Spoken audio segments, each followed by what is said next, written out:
सबसे पहले बात करेंगे यूपी में तीसरे मरहले की इंतखाबी तशहीर की। आज शाम 6 बजे यूपी में तीसरे मरहले की इंतखाबी तशहीर थम जाएगी। वहीं चौथे मरहले के लिए सियासी जमातों ने अपनी तशहीर तेज कर दी।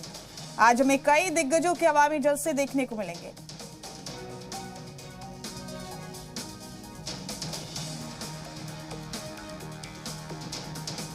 वहीं दूसरी बड़ी खबर दे दें आपको, यूक्रेन में फंसे हिंदुस्तानियों से मुतालिक दूसरी बड़ी खबर है जो घर वापसी के लिए सरकार से लगातार इल्तिजा कर रहे हैं।